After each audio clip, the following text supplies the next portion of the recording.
अध्यायः अर्जुन उवाच एवं सततयुक्ताये भक्तास्त्वां पर्युपासते ये चाप्यक्षरमव्यक्तं तेषां के योगवित्तमः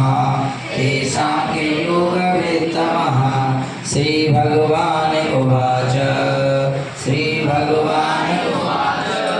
मय्यावेश्य मनो ये मां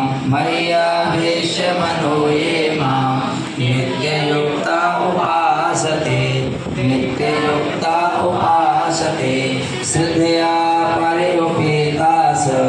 श्रद्धया पर्युपेतास